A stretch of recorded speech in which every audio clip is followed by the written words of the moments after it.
No final dos anos 60, a Califórnia vivia o auge da contracultura, uma era de paz, amor e música. Mas sob essa superfície vibrante, uma sombra sinistra começava a se espalhar pela Baía de São Francisco. Era o ano de 1969. Em meio à agitação de uma grande cidade, algo terrível estava para acontecer. Algo que assombraria a região por décadas e se tornaria um dos maiores mistérios não resolvidos da história americana. Tudo começou de forma silenciosa, não com um estrondo, mas com o som de um envelope sendo rasgado.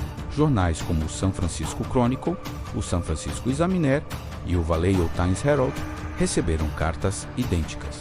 Dentro delas, não havia uma exigência de resgate ou uma confissão clara, mas sim um desafio, uma série de símbolos estranhos.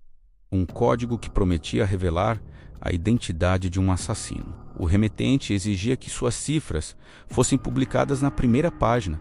Caso contrário, ele mataria novamente. A ameaça era real.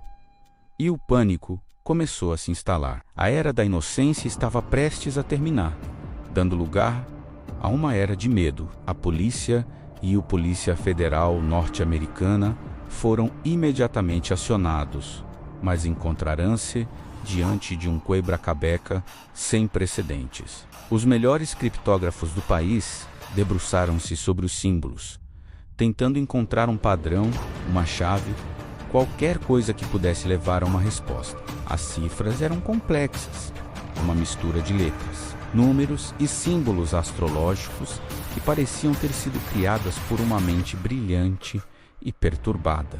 Enquanto os especialistas lutavam contra o tempo, o remetente continuava a sua campanha de terror. Ele enviava mais cartas, cada uma mais ousada que a anterior. Nelas, ele se autodenominava Zodíaco. Ele descrevia seus crimes com detalhes arrepiantes que apenas o verdadeiro culpado poderia conhecer, provando que não era apenas um farsante em busca de atenção. A imprensa, dividida entre a responsabilidade de informar o público e o medo de dar ao assassino o palco que ele tanto desejava, publicava suas mensagens, transformando o Zodíaco em uma celebridade macabra. A Califórnia estava refém de um fantasma que se comunicava através de enigmas. Enquanto as autoridades pareciam estar em um beco sem saída, um homem se recusava a desistir.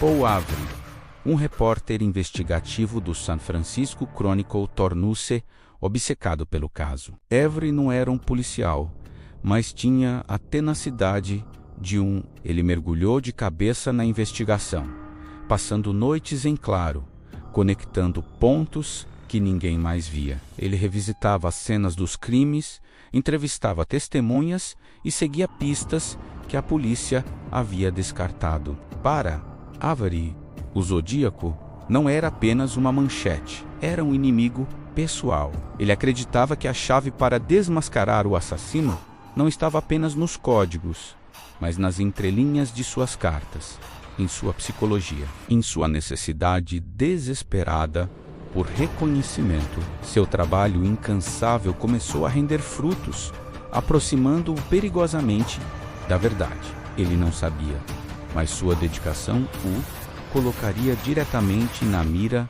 do próprio assassino, transformando a caçada em um jogo mortal de gato e rato, onde o jornalista se tornaria a próxima presa em potencial.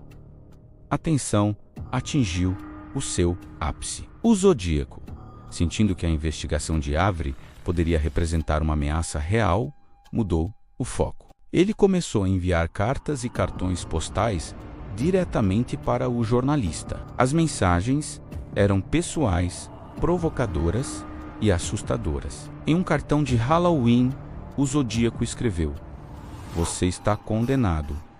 A ameaça não era mais geral, era direcionada. O assassino estava zombando de Avery, desafiando-o abertamente. A redação do Chronicle virou um centro de operações de crise, com a segurança reforçada.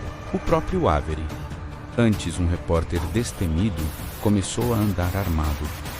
O medo era palpável em toda a cidade. O Zodíaco chegou a ligar para programas de televisão ao vivo, sua voz distorcida aterrorizando milhares de ouvintes. Ele parecia estar em toda parte e em lugar nenhum ao mesmo tempo. A pergunta na mente de todos era a mesma: quando e onde ele atacaria novamente? A caçada havia se tornado um espetáculo público, e o Zodíaco era o diretor sádico, deliciando-se com o caos que havia criado.